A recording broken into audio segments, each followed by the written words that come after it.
be much. enabled to everyone now. All right, it is. Thank you. There we go. Wonderful. All right, let's get this going. Hello, everyone, and welcome to our 60-minute webinar that you have joined us with today. We're so excited that you're all here. In this webinar, we're going to be discussing creative techniques with Mike Moes, Sue Bishop, Charles Needle, and Jerry Jones. My name is Annie Sumner, and I am the Director of Operations at Madeline Island School of the Arts, heretofore called MISA. I am joining you from the shores of Lake Superior at our flagship campus. Just to give you a little bit of background about who we are and why we're here with these wonderful four photographers today, letting you know a little bit about MISA.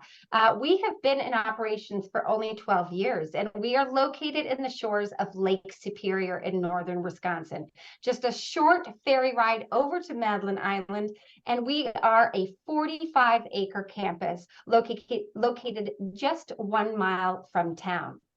We host 5-day workshops focusing on 4 different art genres, photography being one, painting, quilting, and writing.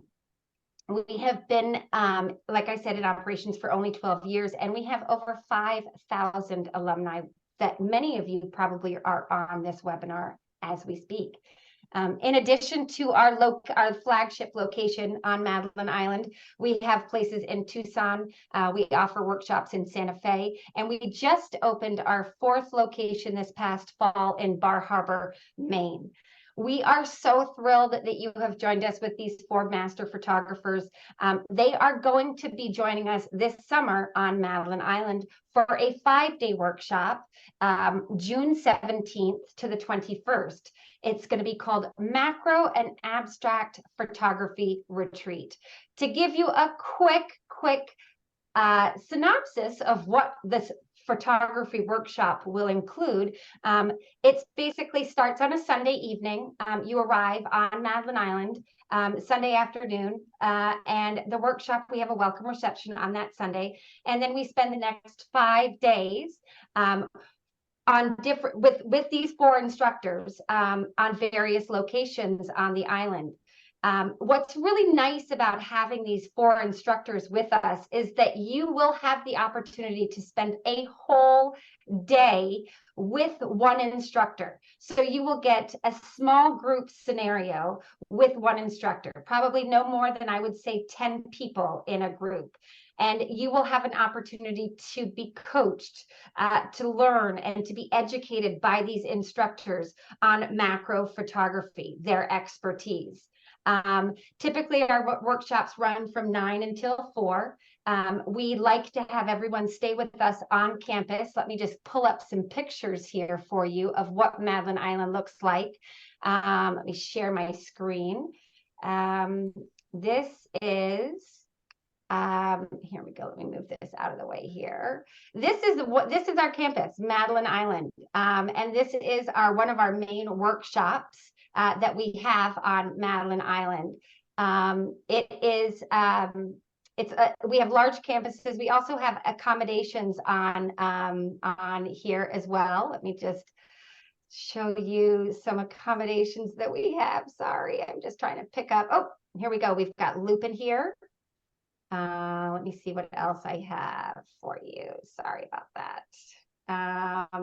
There we go. Back here.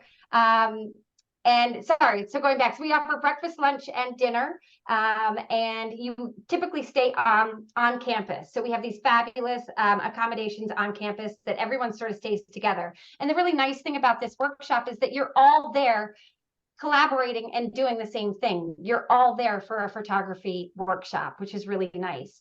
Like I said, breakfast, lunch, and dinner is served. And I specifically, Charles, who absolutely loves the food there, has said, please mention how wonderful the food is. We have an amazing food, amazing dining staff that prepares wonderful organic food, breakfast and dinner. Sometimes it's a lot of local fish. It's all really fresh, cooked on site. A full warm breakfast every morning. We just need to make sure that you are fed well so that you can get out on location with your cameras and these guys each day. And like I said, each day is learning from a different instructor. So one day you'll be with Mike, one day you'll be with Jerry, one day you'll be with Charles, and one day you'll be with Sue. And on the last day, what we really like to do is sort of bring it all together and put together a fabulous sort of slideshow of what everyone has accomplished that week. So it's a wonderful energy on campus that week, I should say, of everyone experiencing sort of their first sort of just getting dipping their toes into this world of macro photography. I think I've filled you in about what that week's going to be like. We can talk about more about it later on in the questions and answers. But for now, I'm just going to go ahead and let you know how this webinar is going to go. I have we have the 4 instructors here. And so basically what I wanted to let you know is I'm going to introduce them quickly, and they're all going to sort of talk about what their techniques are and what they love to do. And you can ask questions. There'll be some Q&A at the end, and you'll have a chance to direct those specific questions in the Q&A to a specific instructor if you would like. It would help us just to direct those questions to the right place. Also, I have a wonderful special offer that I'd like to let you all know about. If you are currently signed up for this workshop, and anyone that signs up before November 22nd for this fabulous workshop, we have decided that we are going to send you a bouquet of flowers to your home address so that you can practice these techniques that you learned here today on this Zoom, and maybe even practice them before the workshop this summer. So sign up, join us this summer in June with these 4 fabulous instructors on Madeline Island. Okay, I told you about this special offer. I let you know that this is going to be recorded and we're going to email it to you. And I've also told you about the question and answers that we have going forward at the end of this webinar. Without further ado, I'm going to go ahead and did I introduce myself? Yes. I think you did. Okay, phew. I just wanted to make sure. I'm also joined by Christy and Maddie, who are 2 other panelists on here. They work at MISA, but in case we have any technical difficulties, we're going to go ahead and get this thing started. So without further ado, Mike, I'm going to pass this over to you. Thank you so much. Okay, so I'm not going to spend any time talking about myself. If you want to know about me, I've got a website, tinylandscapes.com, and you can learn about me in the About page. So I want to get right into learning here. All right, let me pull up my first slide.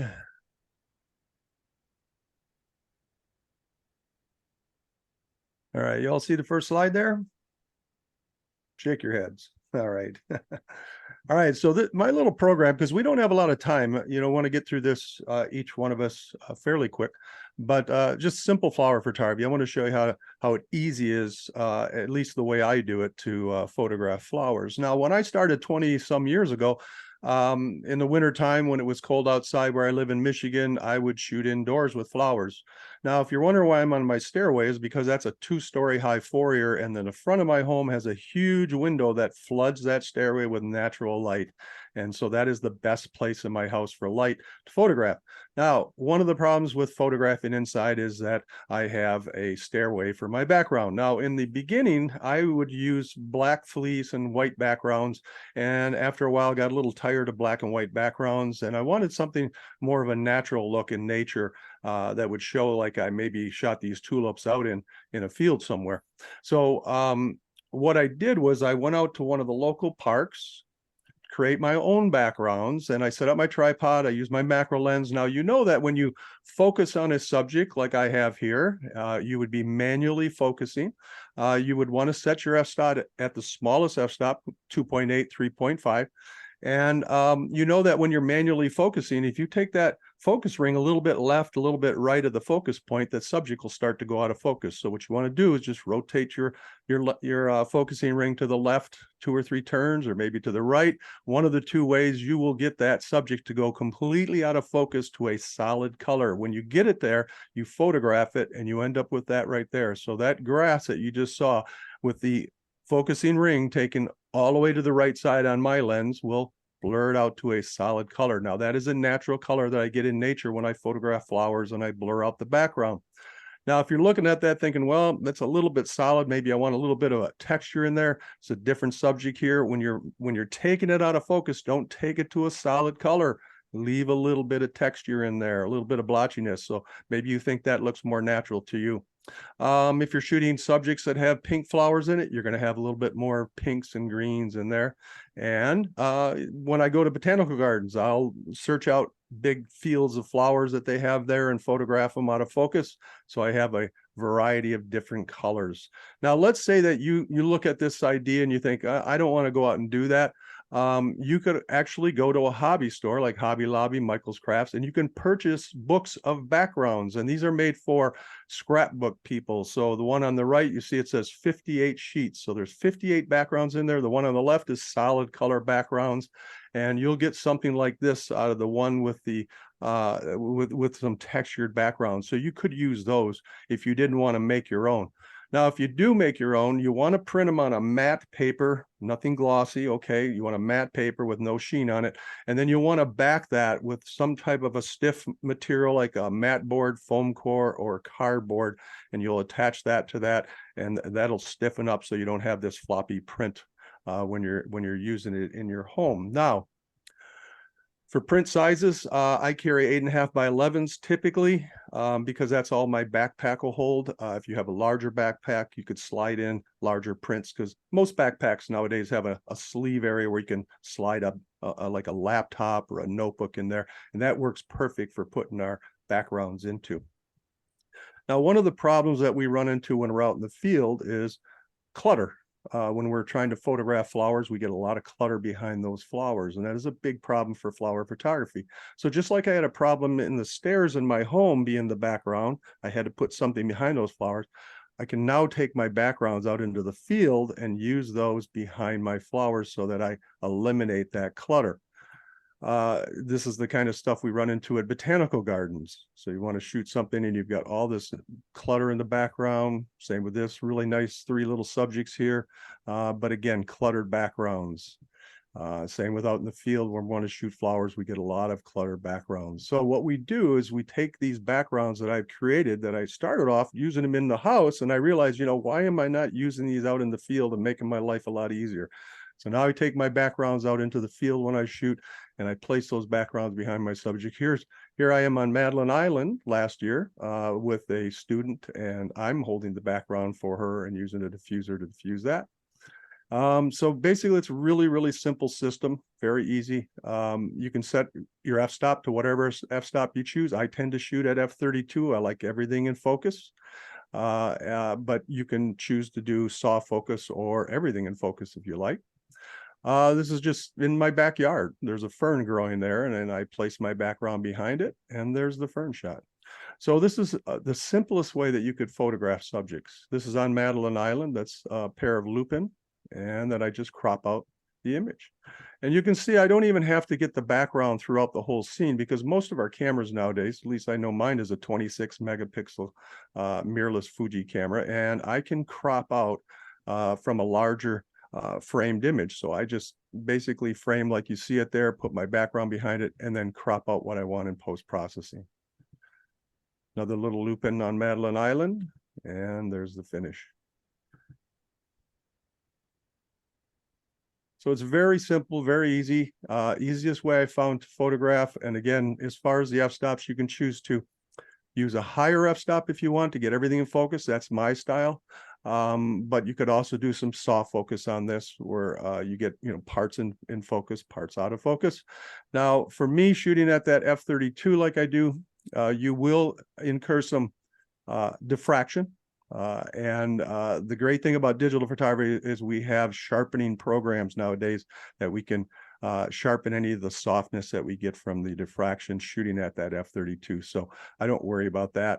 I know that I can fix it in my post-processing, but this is the style that I like to do, and it's very simple. So I wanted to pass this on today to you all, and maybe you'll give it a try. So my website, tinylandscapes.com. Like I say, you can go there and learn about myself. You can also learn about my Macro Photo Club where I have instructional videos that you can sign up for and get all kinds of information through those videos. So okay, so that's my little program, and I am going to pass it on now to Jerry Jones.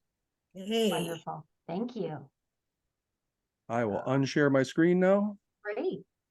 There we go. Okay. Thank you, Mike. Oops, I went to the last thing instead of the first. Ha. Okay, so I'm super excited to be here today. I can't believe this. We got so many wonderful people signing up. I'm really excited to be with Sue, Charles, and Mike in this, particularly in this location. It's beyond excited about it come June, especially. So I have a few tips. I'm going to tell you a little bit about me. I'm a Lens Baby ambassador. So naturally, I shoot with a lot of Lens Babies, not because I'm just because I'm an ambassador, but because they have really given me a new way to see not just flowers, all subjects, and they are a big part of my work for a lot of reasons. So they've made me a more creative photographer. They've made me stop and slow down. And that's what we're going to be doing when we're out on the island. We're not going to be like rushing from this spot to this spot to that spot. We're going to stop and take our time and really try to see so that we can get creative. And so another thing that I am kind of known for, and that I've been doing for quite some time now, is working with vintage lenses. And I started this probably about, I got my first Helios 44-2 maybe 8 years ago. I don't even remember how I came upon it and I found out about it. But it's a vintage Russian lens. It's a 58 millimeter lens. And when I put it on my camera, you have to have an adapter. I shoot Nikon, so you get an M42 adapter to whatever your camera is. So if it's Nikon, Sony, whatever.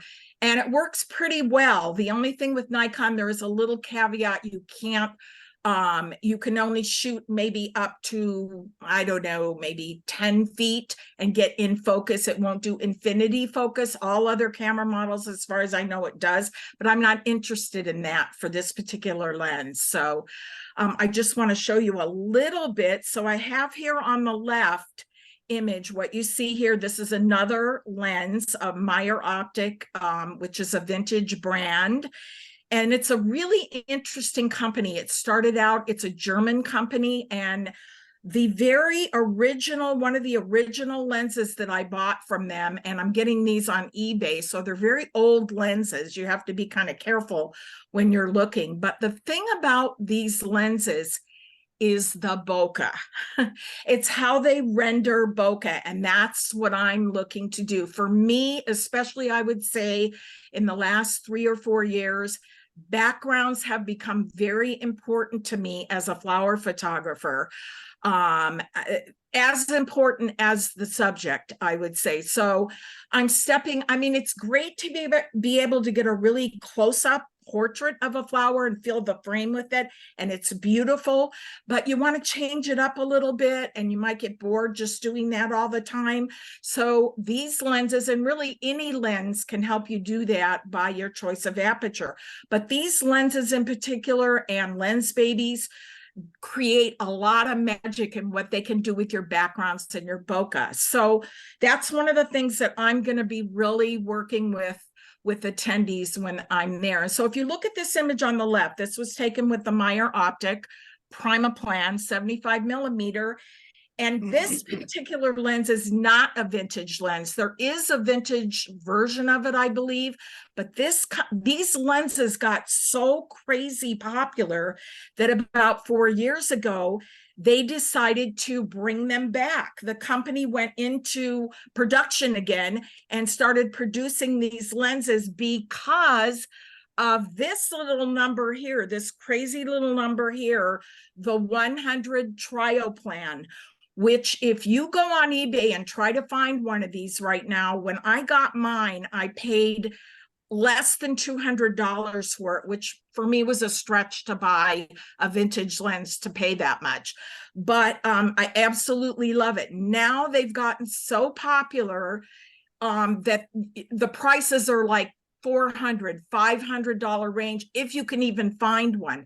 So I think the company realized that. They went into production and they started making modern versions of these lenses. However, the drawback is they're very expensive. So sometimes I'll look around, and if I can find one on a used camera site like KEH, I'll go on there. And a lot of times I found deals. That's where I got my Primaplan 75. But the great thing about that is then I can get it with my mount, so Nikon. So they have really inspired me to think more about, as I said, backgrounds, but also my focus point. And you see here on this left image, where you see my focus is back here. So I'm using a 12mm extension tube with this lens to get really close, but still include my background. I've got quite a bit of leeway on how close I want to go with that setup and how much background I want to include. And that's a creative choice that you get to make. So as you can see here, I chose to focus on the back petals rather than the front. A lot of times you will listen to flower photographers. A lot of them will say, focus on the thing that is closest to your lens, because it can be distracting if the thing that's closest to you that you're looking at is not in focus and you want to maybe blur out the background. I am finding you can do it either way. So in this image on the left, what you're seeing is basically a shoot through in a sense.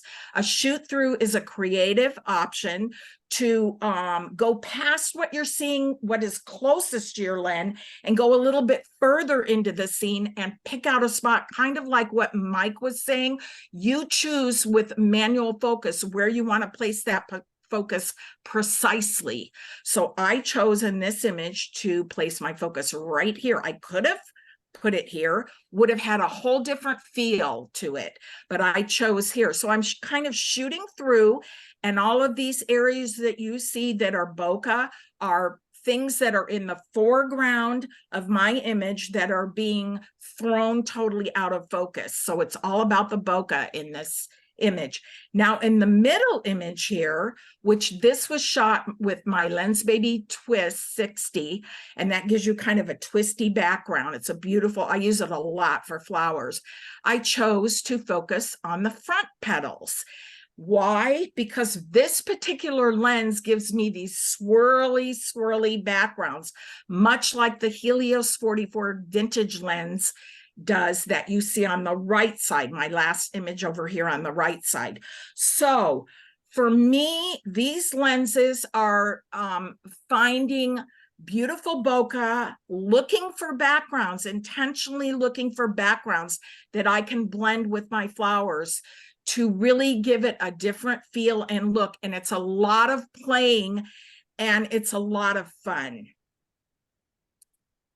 Now, this is another example of focus. This is a small little flower. It's called a Biden. I plant them every year on my deck in pots, 2 big pots I have of them. And what I love about them, this is actually one I can't believe they're still growing for me, but this is what they look like. If I can get this in close so you can see, they're not a huge flower, very small flower. And they bloom all summer long. What I love about these is these were both taken in the pot. So what you see here is the background of the other flowers in the pot. And how I'm changing up that background is I'm experimenting with my angle. On the left side, you see the flower, and I'm shooting obviously in a horizontal or a vertical format. but I'm including a little bit more than just what's in the flower pot. So I'm at an angle where I'm sort of facing straight onto it, but getting more of the background beyond my flower pot. And that's what you see up here. And I'm getting some really pretty bokeh. Now, same exact flower on the right side. All I did was change the angle of my lens and point it down somewhat.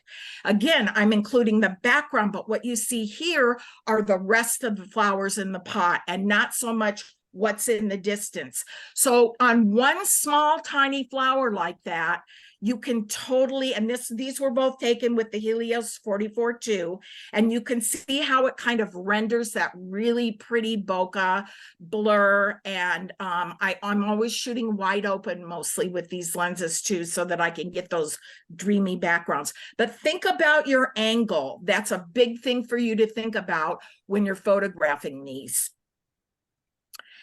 And then my third tip, and one of the things that I've really started to do in the last 3 years or so, is because I plant a lot of flowers on my deck, and I would encourage you to do that if you're into flower photography, I plant things in big pots.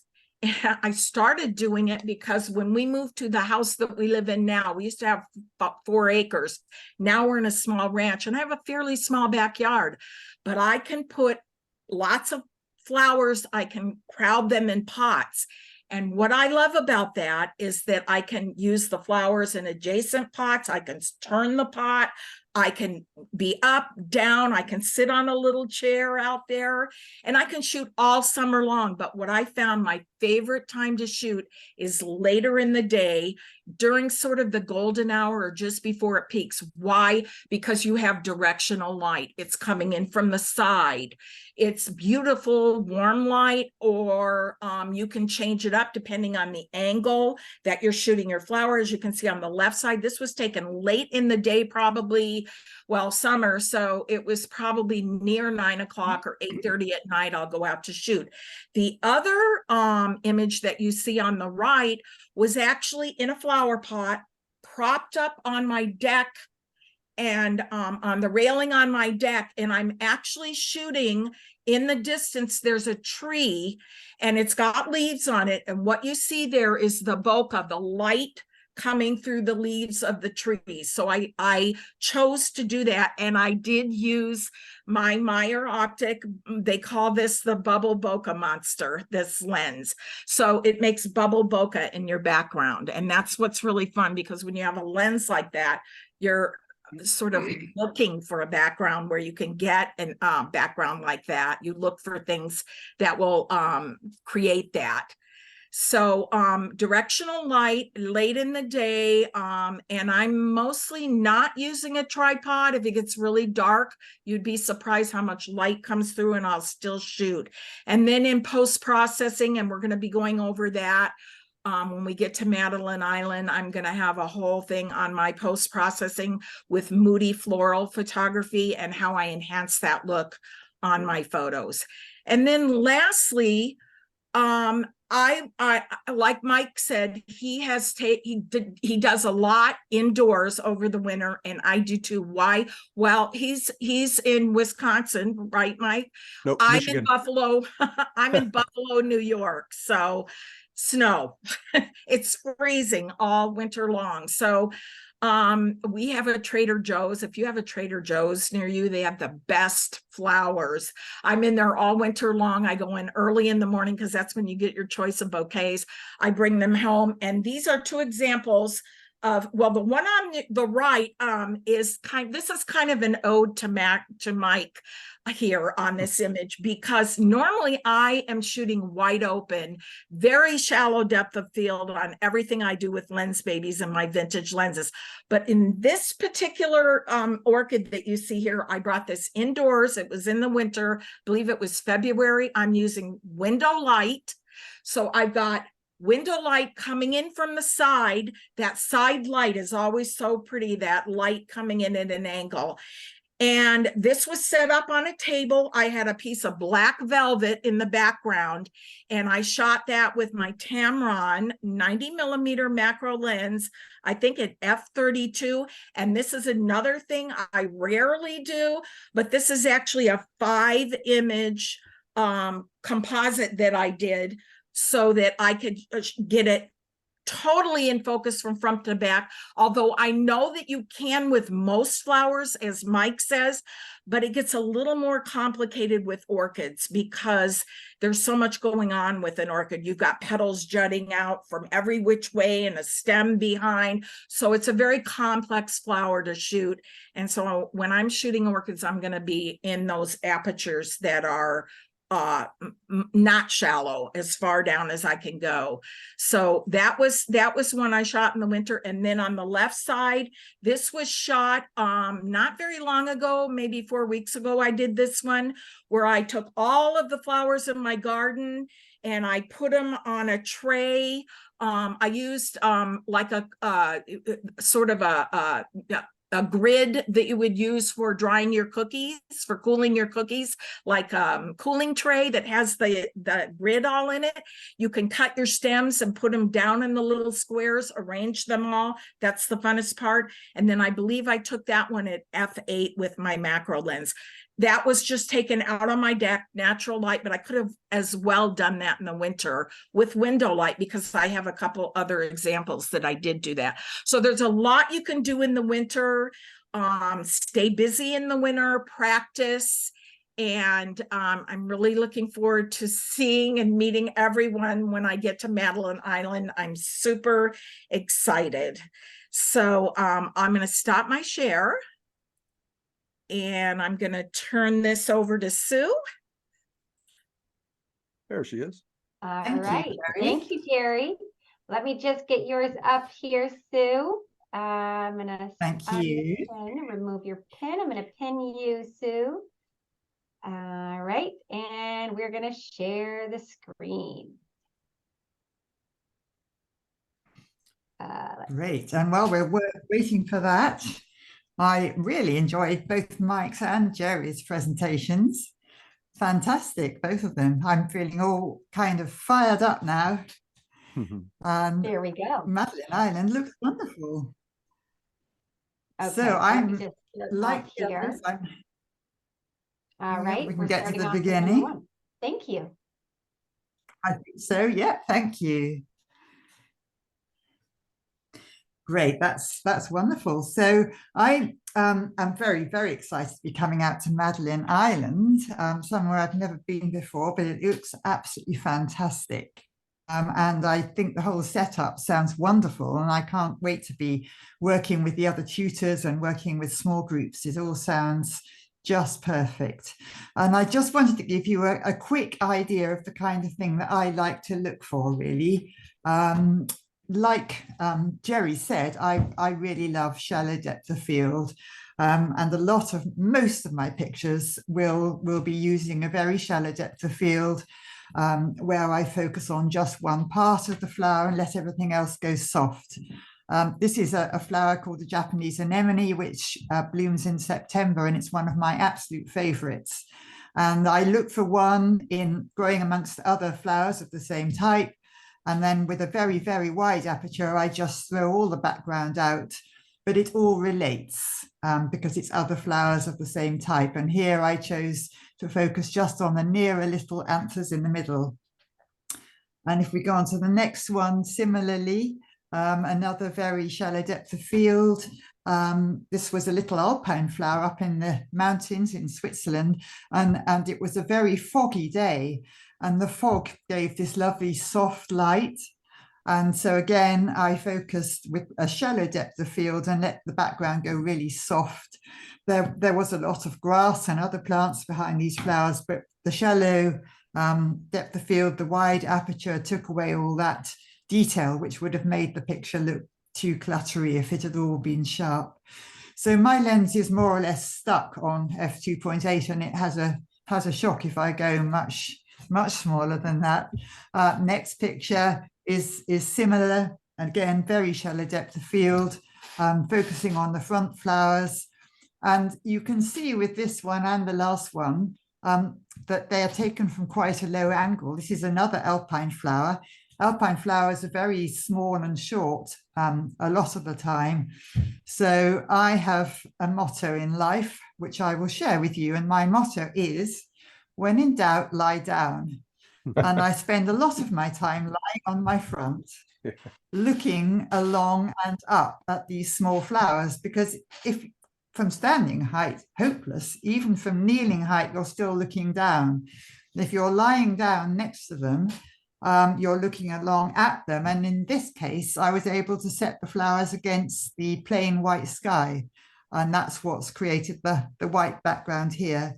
So you know I've had a good day if I'm muddy. If I'm clean, I haven't had a good photographic day. And the next one is really just to mention, I suppose, why I like, well, similarly to what Jerry was saying, why one of the reasons that I like macro and flower photography so much is that you can do it inside in the winter. Or in this particular case, I think you might be surprised to know that this little crocus was growing in a pot, and I put the pot on the roof of my car, which was parked outside my house, and looked across to where the sun was setting behind some trees. So you can be very creative with macro photography, and anyone looking at me photographing this flower on the roof of my car would have probably thought I was mad. But you can move things around and put things in places, and with that really shallow depth of field, you can create effects that I just love to see, I suppose. And the next slide was one of my earliest macro pictures, and I think it sums up for me why I like macro photography so much. I don't know if you get this flower in the States. It's a crocus. And they're very, very early spring flowers. And this one was covered in frost. And as a normal adult in normal life, you would not lie flat on a frosty lawn to look at a flower. But when you do lie flat and look through a macro lens, you suddenly see all this amazing detail that is more than you can see with your eye, really. The little tiny frost crystals on the flower there. And the next photograph too, we've got 2 or 3 coming up now with dandelion seed heads. And I took these actually during lockdown. And I just wanted to, we'd been kept inside for months and months, and I wanted to go somewhere and take some pictures. And I just went out to a little area of rough grass near me where these dandelion seed heads were blooming. And again, with the macro lens, you get in close and you become completely absorbed in what you're seeing through the viewfinder. And every little movement that you make creates a different background, a different point of focus. And it's incredibly therapeutic because you just concentrate, focus totally on what's in your viewfinder, and everything else goes away. So it's very good for you, I believe. On to the next one after the dandelions. Thank you. This was again in the Alps. Thinking about backgrounds now, and Jerry and Mike have both mentioned backgrounds. So here's my take on backgrounds too. This was an alpine crocus. This is back in the Swiss Alps again, poking up through snow. And I was very excited when I found this one. And of course had to lie down to photograph it, which was a fairly wet experience. But I liked being able to set the white flower against the white background. That's one of my favorite combinations. And I chose my angle because I liked the way that the curve of the flower stem echoed the curve of the leaf, both the leaves on the left-hand side, and then the curve underneath it of the sort of indent where it was coming up through the snow. Next picture is also thinking about backgrounds. I will often try and use another flower of the same type behind my subject flower, because then you've got everything in the background relates to your main subject. It's the same colors, it's the same overall shape. So although it's gone out of focus, you do know that it's the same type of flower. And that's something I will very often look for in backgrounds when I'm trying to make a photograph. And as Jerry said, taking the words right out of my mouth, the background is absolutely as important as the subject. And when I'm looking for a flower to photograph, I'll all the time be looking behind it as well to see what the background might be.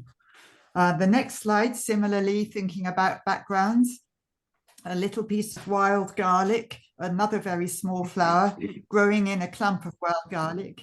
And I just found this patch of wild garlic growing, and I probably spent 2 or 3 hours there looking at different flowers from different angles, trying to get the pleasing bokeh and the right bits out of focus and the right balance of colors and shapes behind.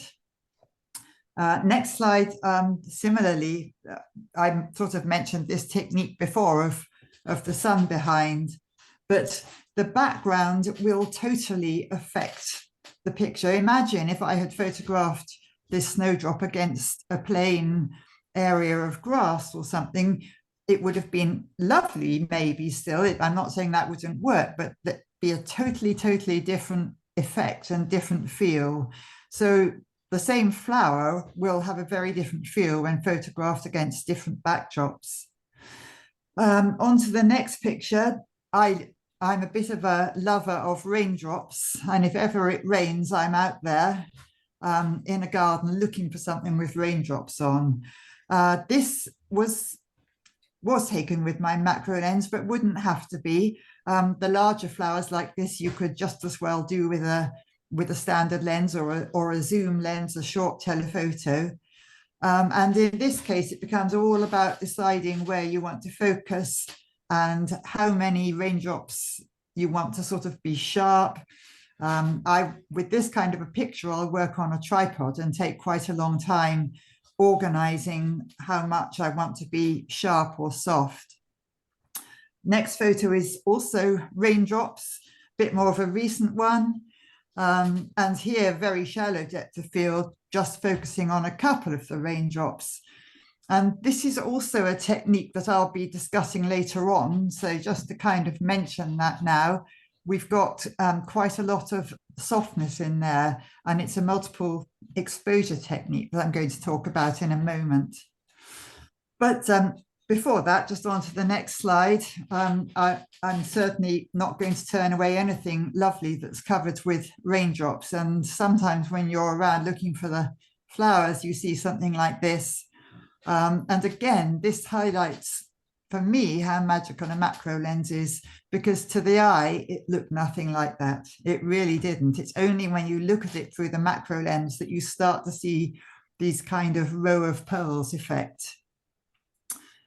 On to the next one, just a brief foray into looking at flowers not close up. Most of my photographs are very close up, but I certainly don't turn away a lovely field of flowers, and I'm very much looking forward to seeing the lupines on Madeline Island. And this again is the sharp and soft technique.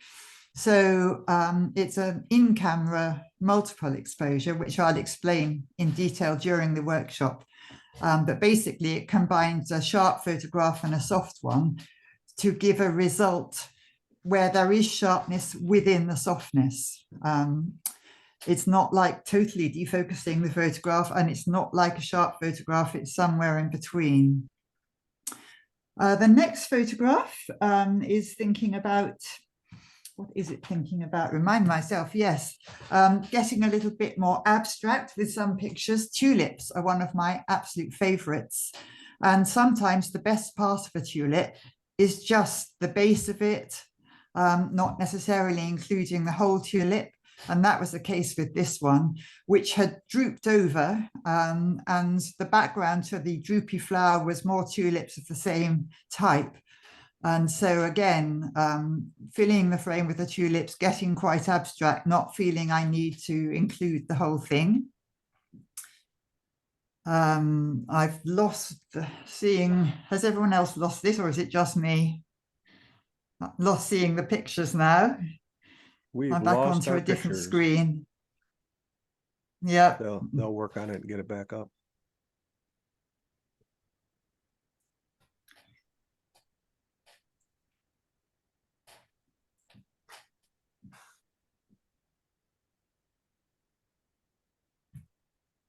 We're Annie, just are you working there? on it. 1 second. It's coming right back up. Here we go.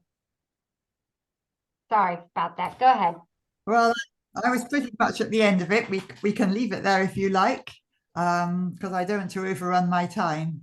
That's okay. There we Did go. you want to talk about So those we just kind those of last ones? we'll canter quickly through them. It's just a couple more tulips. Again, the kind of close-up and abstract look, and only including part of the tulips. And this one again is using that multiple exposure technique, but slightly differently. I have two ways of doing multiple exposures, which I'll teach on the workshop. And this is one that involves focusing on several different parts of the same flower to make the final exposure. So that's it from me, really, just to give you a few ideas of the kind of things that take my eye. And I'm really looking forward to next June and to teaching with everyone here and to meeting all the people that are going to come and enjoy the workshop. So that's it from me. Thank you so much, Sue. That was wonderful. I really appreciate it. I'm going to go ahead and pass this on to John, or to Charles. John. We don't have a John in our program. Who's John? Great. For heaven's sake. Charles, I apologize. Yes, That's I'm gonna okay. pass it on to you, Charles.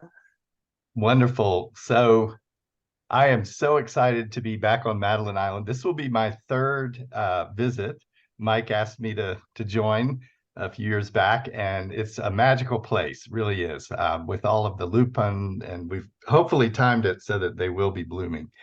Can everyone see the screen here? Yep. Okay, Thank you. great.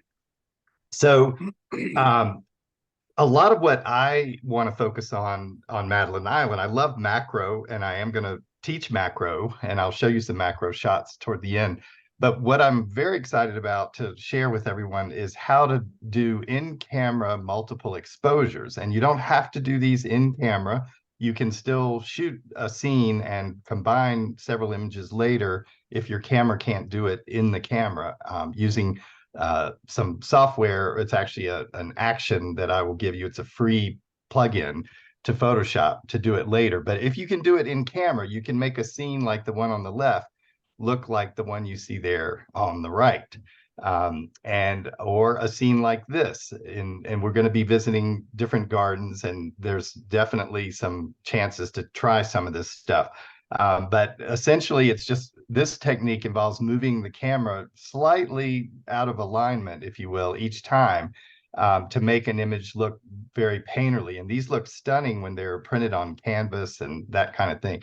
So I love the straight literal, shots as well, but I'm hoping to crack your brains open a little bit and, make you see differently in this way.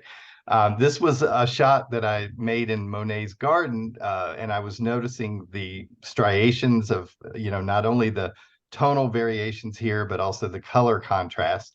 And I did that multiple exposure technique and made an image that looked like this. So if you're excited about this type of imagery, I'm super excited to share with you how to do this and work with you in the field to make images like this, or things like this with trees.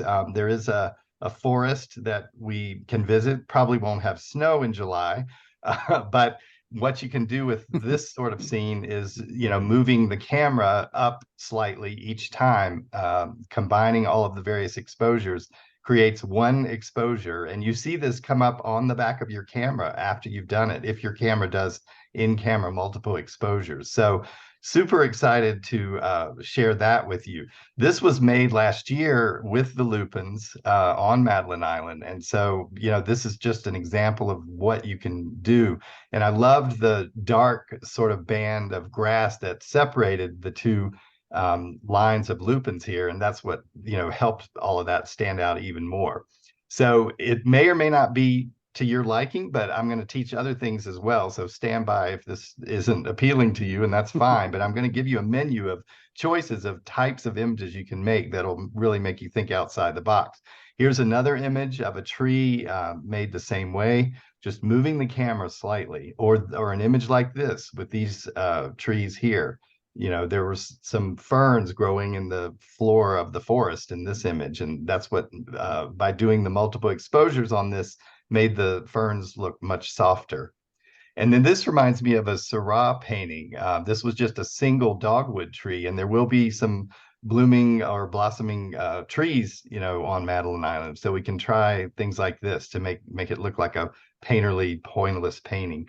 This was actually made on Madeline, one of the locations we will probably go to, and it had some daisies as well as lupin blooming in this particular field. And by rotating the lens around and doing it multiple times, you can get an image like this. And for those of you that love using your phones, I want to give a little plug for the phone photographers out there. I will show you how to do this type of thing in your phone. It's possible to do this in your phone as well, if you're interested. Or really crazy things like rotating and zooming the lens multiple times in multiple increments and bringing the point of rotation back to a particular spot. You can make some really abstract type images that way. This was 10 images, 5 of them rotated and zoomed clockwise, and 5 of them rotated and zoomed counterclockwise. So the sky's the limit. It really is. So we'll have lots of fun playing with our cameras in this way. Here's another one with the whole rotate and zoom thing. Then there's also another technique. Some of you may have heard of this one. It's called Pep Ventosa. And with this one, you take a vertical subject, such as a tree, and you walk around the subject, maybe 10, 20 degrees, either clockwise or counterclockwise, maintaining the same distance from the subject each time. And you can align the trunk up with each shot and make an image of a tree that looks like this. So we're not just going to focus on flowers when we're on Madeline Island. At least I will force you not to just focus on flowers. And, scenes like this is using that technique Sue talked about, where you can make one sharp image and one that's intentionally out of focus and bring them together either in the camera or in post-processing if you don't have a camera that does this in the camera. So I'm just giving you things here to whet your appetite, or, close-ups like this, even with man-made, we've got a straw basket, but I loved applying this sort of soft glow technique to this particular subject here. So there are lots of props on the farm there at Madeline Island that we'll be on, so we can, utilize those as well. And then, throwing a image out of focus. So definitely I'll show you how to do some creative macro type things as well. I love doing this sort of effect with the soft glow. This is another soft glow of a close-up subject, one image being sharp, the other one being out of focus. And it just creates a little bit of a different effect with the close-up. Or with single exposures. A lot of you have probably tried intentional camera movement. We'll talk a lot about that, ways to combine multiple exposures with intentional camera movements, if that's your thing. This is another one that was not a multiple exposure, just a single exposure early in the morning with the side lighting on the trees. We had flowers in the foreground and just completely abstracting the scene to look more like a painting. Or things like this. So this is taking the same subject and photographing it multiple times to combine it in the camera to look very abstract and painterly. So I hope this will really stretch a lot of you and force you to see in new ways, if nothing else. Or here, this was just combining a Gerber daisy with a texture or it was like a metal wall hanging that I saw somewhere, and combine those actually in the camera in that case. And then this was combining the texture of all of the duckweed that had, landed in the pond that was nearby. And then I was at a lotus farm, and I combined that with the single white lotus. And because of the tonality differences, the duckweed kind of bled through the white lotus. So you got this really interesting effect. Or taking the same subject and moving the camera in such a way that you get one image of the same subject twice. one of these that's a real water drop. And then when I moved the camera to photograph the same subject again, the drop had fallen. So you can experiment with things like that. So all kinds of, and don't worry, like I said, if you don't have a camera that does multiple exposures, I'm going to give you a free plug-in to Photoshop that you can use to, and it's very simple to use, even if you are not real savvy in Photoshop like myself. And then abstracts, this is just completely abstract, enjoying the shapes, the colors, the texture here, all of the colors and the way they're blending, and doing things at wide apertures and intentionally defocusing and just making this your subject. This would be a great background for an image, but there's nothing wrong with just making this the subject, at least in my view. And then using things like close-up diopters and close-up filters. This was an image that I made using a Canon 500D close-up diopter or close-up lens. So I'll be glad to discuss that with everyone and how to use diopters. I've got one. You can either hold it in front of your lens, or if you have a 77mm lens that you're bringing, we can screw that onto the end of your lens and you'd be able to use it in that way as well. Just have to be careful we don't scratch it. But there are filters that are also really fun to work with. This was also with the close-up lens or the diopter, just completely abstracting this bird of paradise to make it more of just a geometric sort of image. And then we may go to, there's a junkyard. This was not at the junkyard on Madeline, but I threw this in just to show you these types of abstracts will help you see better as a photographer. They're not floral, of course, but this was just raindrops on a rusty fire truck. So that I made in a different junkyard. So there's lots of possibilities of things that we'll be seeing there. And if you do want to get in touch with me, here's my website. All the workshops are up now. A quick plug for Sue has some people on here, I think from the UK. I'm going to be teaching private gardens in the UK. I've got 3 spots left, and I want Sue to join me so badly, but I think there was a conflict with her schedule or whatever. But anyway, so thank you. It's been wonderful being here, and I'm excited to be back on Madeline Isle again and share with Mike and Jerry and Sue. Charles, thank you so much for that. Mike, Sue, Jerry, all of you, thank you so much for taking the time to And John, explain. too. Right, John was here also. And John, yes. We had 5. Excuse me even more than I am, Mike. Thank you for all taking the time to explain those fabulous techniques. We do have a plethora of questions, so can I get started so that we can get those answered right away? Sure. Could each one of you just explain briefly what camera gear you work with, starting with Mike? Okay, so I'm using mirrorless now. I have the Fuji X-T30 Mark II, and I am using the Tamron 18-300. I don't have any real preference on any of the mirrorless cameras. It's just that my sponsor Tamron only offered the choice of Fuji and Sony, and I like the Fuji cameras the way they were designed and set up. So I ended up with a Fuji, and it's been doing awesome work for me. So I'm real happy, but I don't use my macro lens.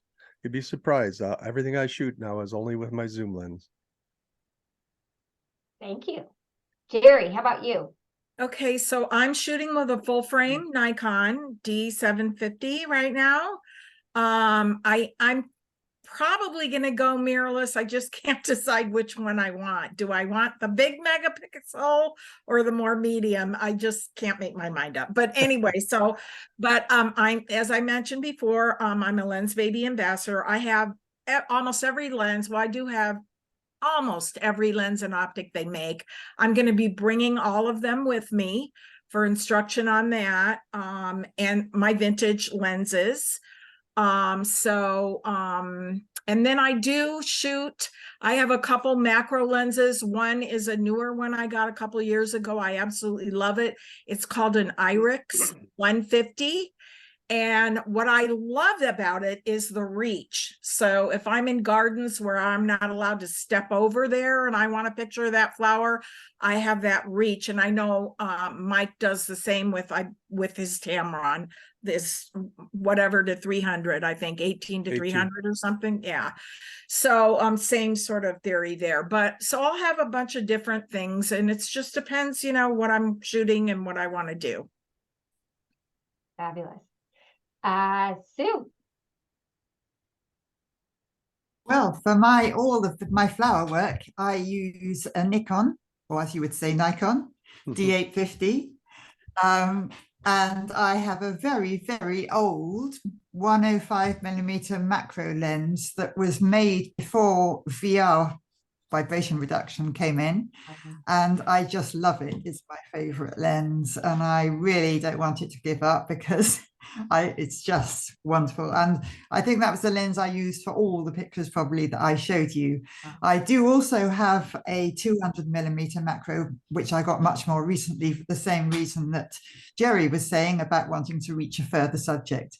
But that's really it for me for the flower photography. But I do have two other crucial bits of equipment, which are a reflector and a diffuser, especially the reflector for bouncing light around. And that only costs a few pounds and is really, really important to have. Thank you. And lastly, Charles. So I feel like I kind of have a split personality right now. I shoot the Nikon D850 like Sue, but thanks to my wife, I blame it on Missy. I now also shoot the Olympus OM1, and I'm really enjoying the lightweight aspect of the OM1. It's the only camera out there that I'm aware of that will do in-camera focus stacking and combine all the images in the camera. So I can handhold at 2.8 unless there's a lot of wind and get a really sharp image with, a nice background that's blurred. So anyway, and the reason I'm holding on to that Nikon is I've photographed with the Nikon forever. And the Olympus right now can't do more than 2 in-camera multiple exposures. So I use the Nikon primarily for that. And when I pick that camera up now, it feels like a brick. Compared to that Olympus. But I do love both systems. Yeah. Fabulous. Thank you, Charles. Jerry, there's been a lot of questions. You use the Lens Babies, and at the workshop, we do not provide Lens Baby workshops. Someone was asking if the school provides them. Do students need Lens Baby lenses to get much out of the session with you that day, Jerry? No, the thing is, a lot of people probably are going to have them. I mean, a lot of people that I follow me maybe have at least one to try. If you shoot Nikon, I am going to have all of mine, so you'd be able So to they would be able to test drive yours if possible. Yes, exactly. Okay. That's and wonderful. I'm not sure if I'll be able to. Sometimes I'm an ambassador. They may let me get a couple of other, I'll check with them on We'll that. talk I'm not about it. sure. Yeah, that we'll would be talk great. about it. Thanks, Jerry. But We'll I'm talk about it. really- And if there's enough interest, we'll certainly love to provide some for the students while they're there that week. And by the way, I just have to get this little plug in for Lens Baby as far as Charles mentioned I think he called it soft montage, where he's doing the and so did Sue, the out of focus image, right? And then taking one in focus and stacking it. And it is beautiful, but I got to tell you something. A Lens Baby Velvet does that in camera. Sure. It's like the most phenomenal flower photography lens that they make. Yeah. So. Thank you. Awesome. I have some more questions. Mike, is there a website where printed backgrounds can be ordered and shipped? Someone I saw in the chat box there actually said that they ordered backgrounds, but I have no idea where they're from. Okay. So maybe that person can go back in the box and add that name in. But I'm not That would familiar. be great. Like I said, you can go to the craft stores and buy the books with the backgrounds pre-printed already, and use those if you don't want to make your own like I do. There was a question from an attendee who wanted to know, will we be staying on the island the entire time using the same locations? You bet. Mike or Charles, would one of you like to answer that? We may take the ferry into Bayfield, and Yep. we're just going to do some scouting when all of us are going to arrive early, and depending on what's there and all of that, we may expand out to doing that, which we've done in the last 2 years. But there's plenty of material right there on the island. Yeah, and there's private gardens that we use over on Bayfield. And like Charles says, we have to go there and see where the flowers are, because like last year we lost 2 gardens on the island because the flowers weren't in bloom yet. So depending on the weather, it's going to determine where we're going to be located. We also go to the town park and the state park, which is in the woods, and you can photograph ferns and other things that are wooded type subjects. So there's a big variety of things. We're not just doing flower photography. There are other things to photograph too.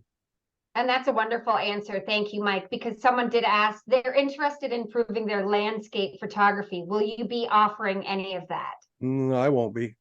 Okay. I'll be doing, intimate landscapes using Intimate a lot landscapes, of using a lot of the techniques we talked about. Not the true big landscapes though. Right. Yeah. I want to point and- out too, one thing. Each day when you're with an instructor, you're shooting basically in the morning till lunch, and then in the afternoon is classroom instruction. So you get things that you can't learn in the field, we teach in the classroom, and some of the post-processing things. So you're like halfway in the field, halfway in the classroom each day. Thank you. That was really important information, Good point. Mike, John, John. Gary. Done. Okay, moving forward, I promise you we're going to get this done. Jerry, we'd like to know, which was it, the lens baby that you mentioned? Was it the 30? The one that I just previously mentioned, the That you velvet? were mentioning, you were taught, was it, which velvet is your favorite and which lens Oh, baby which did you- velvet is my favorite? Oh, that is a constant question that we get as ambassadors. Which one do I get? Because they make 3 different ones. They have an 85, and the one that I like is the 56 in the middle, but they also have a 28 millimeter for wider, more landscapes. For me personally, I think it depends what you shoot. I personally like the 56 because I also do a lot of still life in my home, tabletop stuff in the winter, and a 50-ish is perfect for that. Plus it does flowers, it can do portraits, but it would depend. It's kind of right in the middle there. You can do a small scene landscape with the 56. It was the first one they came out with. So Wow. Jerry, what is a good first lens baby? Oh, that's another question that we get. And I always tell people there's a difference between lens baby optics and their full blown out lenses, which are like the velvets. So the optics have a lot of different kind of crazy effects. Like I showed you in my presentation, the twist gives you that twisty bokeh. Personally, if you're just learning and it's your very first one, I would say try the Lens Baby Soul 45. It's a standalone it's right here. It's a short little sort of pancake lens. It only has an aperture of f3.5, so you're learning, and it tilts on the base so that you can do selective focus and blur. But I'm going to be teaching all of that. I'm super excited to teach all of that. But it's also the least expensive thing that you can get from them, the least expensive little lens. Thank you. All right, I have sort of a general question, but I guess it should go to Charles, but I'm not sure who. When doing multiple exposures, what is a tip for maintaining proper exposure of the finished images? Well, one of the beauties is if you do have a camera that does it in camera, you just shoot each frame at the indicated meter reading, and the camera will do the magic for you and combine all the exposures. So you don't have to worry about it the way we used to have to worry with slide film and all of that. So Yeah. So there's no rule of thumb of how many photos you take for multiple exposure. Different techniques, I like to say, require different numbers of exposures. So Okay. it's too complicated to explain right now. But yeah, there's certain ones where it's just 2 or 3, Sign and up other for ones, sign up for the workshop. yeah, That's other all. ones where it's I like mean, 9 or yeah. 10. Yeah, There you it's go. really fun. Fun to try. Another question, Charles. Are you using a particular phone app to create your ICMs? There are a couple of phone apps, yep, that I'll be talking about in the Okay, workshop. great. Super. Yeah. Wonderful. Okay, I've got some other questions. So typically our workshops run until the workshop runs from the 17th to the 21st. And how late on the 21st do we usually go, Mike and It's about Charles? noon, So about Noon. noon on because that some people Friday. like to get out early and head home. Right. Right. Yeah. And we'll make sure that if people, are staying Friday, you are able to stay Friday night. We absolutely welcome people to stay Friday night if they'd like to for an additional charge. So there will be things to do for those people that do want to stay later in on Friday. But we'll make sure that we're wrapped up and ready to go by noon. We do offer grab and go lunch on that Friday as well. So if people have to get on the road, we certainly will accommodate them. Someone was saying, David was saying, I use and sorry if I don't get this right, Leica or Leica M3 film camera. Leica. Okay. Leica, thank you. Will the workshop be helpful for a film camera? Well, for competition, composition, working with the tech parts, f-stops, things like that, but I'm not sure. I think it would be, yeah, I mean, I never turn anybody away just because of their gear. Yeah. Yeah, you could totally, you just won't be able to, see your images yet until you Right, get home, I right. guess. Right. I see. But And- if you're and any- okay with that, that's totally fine. And any post-processing things that we would do in the classroom wouldn't be helpful to that person, but I mean, they're going to get some great images though when they're there. You can still take a film image and do stuff to it, Yeah, you can. later, but Usually Is they're one- purists, they don't do that.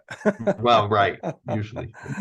This might be for any one of you. Maybe we'll see if Sue, could you answer this one? Is one sensor size better for macro? I'm tempted to go micro 4 and 4 Thirds. 4/3 for extreme 4/3. close-up of bugs, for example. I wouldn't say that using the sensor size is particularly relevant to macro as opposed to your pictures in general. Right. I don't think it makes really any difference, to be honest, as far as using a macro lens is concerned. The size of sensor is not really relevant to it. Okay, thank you. That's helpful. Where can one find a little diffuser? Hunt's Photo. Pardon? Hunt's Photo. Hunt's Photo. Yeah, Okay. or Hunt's B&H, Or, yeah, or Amazon. Amazon, yeah. Oh, there we go. Okay, Yeah. big box. They And, come in someone's 12 inch, asked- 20 and 22. Pardon me? 12 inch, 20 and 22. Okay. And 42. Yeah. 42. Who'd use that one though? Well, for a group of flowers, it can be, yeah. yeah. A whole field. Right. Let me see. Do we need a car for this workshop? Well, there'll be carpooling if you don't have one. Yeah. Somebody will have a car and you can jump in someone's car. Yes. And the school Usually can there's pick you up plenty of at, cars. Yeah, right? go The ahead. school Charles. can pick you up at the airport. Is that what you're going to say? Correct, Charles. Thank you so much. Yes, if you fly into the Duluth airport, we have a shuttle service that will bring you right directly to the campus for a charge. And yes, you don't necessarily need a car, but a car is helpful if you have one. But like Charles said, you don't need to rent a car if you're flying in from a different location. Is a tripod a must for these techniques and or the workshop? Well, for me, Hmm. I always recommend being on a tripod. But I do have people occasionally that show up without a tripod. It's very rare, but and they seem to do okay. I'm too shaky, so I have to be on a tripod 100% of the time. But I will say that of all the workshops we do, It's pretty rare to see someone show up without a tripod, but you don't have to have one. Now, I don't know about the other instructors, if they require it or not, so they can speak up on that. No, I wouldn't require it for sure. And there's a lot of the things that I teach that you could do without a tripod. The one thing that you would need a tripod for is the in-camera multiple exposure, for the kind of way that I do it, where you're doing 2 or more different pictures of the same subject. So you don't want camera movement in between. But other than the multiple exposure, anything you could do handheld as well, for sure. I would agree with Sue. Yeah. Yeah, me too. And also I would know with me in particular, I'm mostly out in the field using really shallow depth of field. So your shutter speeds are going to be fairly high. Whereas Mike is probably going down more and his shutter speeds are not going to be as high. So for what he does, it would be slightly different somewhat. But I always carry my tripod because you never know. You know, there might be something you decide, hey, I'm going to try this, you know, and you've got it there. Yeah. Sue, actually, I think this is for all of you. Do you need to know how to Photoshop? A lot of people just use Lightroom. I use Smart Photo Editor, and I'll be teaching that at my program. At the workshop. Okay, Yeah. great. Thank you. Yeah, and that plugin I mentioned only works with Photoshop, unfortunately. But I use Lightroom as well, and so either one is fine, or Smart Photo Editor. It's all good. Elements, anything. On one. I don't know how to use on one software, but People whatever use you it. have. I would hate for somebody to buy something just for this. Mainly you want layers. If you're able to do layers for a lot of the post-processing we do, which Lightroom can do, right? So I use both as well. So The one thing is you're going to get education on all different types of big time. I post-processing. mean, this is amazing. Just the questions that are coming in and the answers that you guys are giving, like it proves to me that this is such a wonderful opportunity for people to be able to come to this workshop and have 4 different professional masters at their craft just give them their opinions and for them to learn these things and for them to be coached by you. It's incredible. Yeah. I have time for a couple more questions. And one of them is asking how many people attend this workshop? And like I said at the beginning, this workshop is filling fast and quickly. It is one of our most popular workshops that we offer at Madeline Island. And typically we cap it at about 40, so that each instructor has no more than 10 people at a time. And again, like I said, this does fill up and there is a wait list for this workshop. So it does fill quickly, which is, you know, why we're trying to sort of encourage people to register earlier rather than later so they won't be disappointed when they do get waitlisted, which is why we're offering the bouquet of flowers to send to you. If you guys get registered before November 22nd, you will be all set with a spot in this workshop in June. I have some other questions. Let's see, here we go. Is there any rule regarding clamps? I don't know who that one should go to. Clamps? Clamps. I recommend using them if you have them. Probably won't be a lot of chances to use it here. I don't recall anybody ever using any of their clamps in the last few years we've been here, but I would bring it if you have it. Yeah. A clamp is just something, if those of you don't know, it can hold your diffuser for you. Some people will actually clamp it on a stem of a flower. They do have foam inside of the clamp system so it won't damage the stem. But I can honestly say I've not seen anybody use one in the last couple of years. But I would still bring it if you got it. It's always better to have it than not have it. I'll have mine with me, and I use it once in a great while. So. Jerry, did you use extension tubes or discs in the Twist 60 examples you presented today? I will do in the example. Oh gosh, I got to think of that. Probably because I had more background there, I was using my 12mm extension tube. That's Okay. kind of my go-to. And then if I want to get even closer, I'll use one of the little screw-ons that Lens Baby has. Okay, fabulous. Let me see. What else do we have? I think that's all the questions for now. Can you guys, Jerry, Sue, Charles, and Mike, can you see the webinar chat box? Yes. Mhm. If there's a question in there that maybe each one of you wanted to pick an answer, pick a question and answer. I know, thank you, Cheryl. She just said, thank you so much. Someone's asking, do you shoot in JPEG or RAW, and why? Yeah, so I shoot JPEGs. That's what I've done for 21 years or whatever since I started digital. But I don't teach people they have to shoot JPEGs or they should shoot JPEGs because most instructors, probably 100% of instructors you go to will tell you to shoot RAW files. But I'm a little bit odd. But mine's JPEGs. Yeah, I'm usually shooting RAW just because it gives me more options with post-processing. Yeah, I'm the raw. same as Charles. Yeah. Oh, yeah. Raw all the way. Yeah. So like I said, I'm a little odd. But family photos, JPEGs all the way.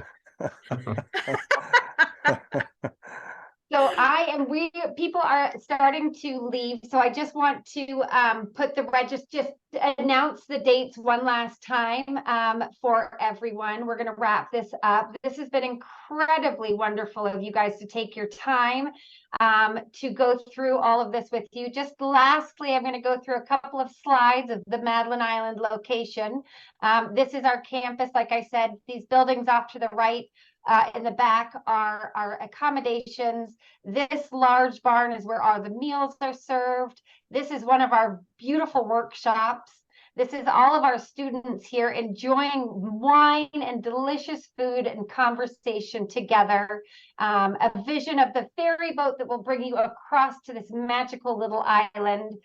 The shores of Lake Superior. And when I say that the sky looks like that in real life, I'm absolutely being totally honest. It's a beautiful, beautiful place to be. So please join us June 17th to the 21st. I will not you will not regret this decision. These 4 instructors are masters in what they do. So again, we will be sending out this a recording of this workshop and this webinar that we had today will be sent to everyone that has registered, as long with the link to register for the workshop in June. Please don't hesitate for any of those questions that were not answered to email those to misa@madelineschool.com, and we will make sure that we get in touch with Jerry, Sue, Charles, and Mike and get those answered for you. But in the meantime, let me just thank you so much for your time. We appreciate you guys. We love you guys. It's just been an unbelievable experience working with you guys. So thank you so much for your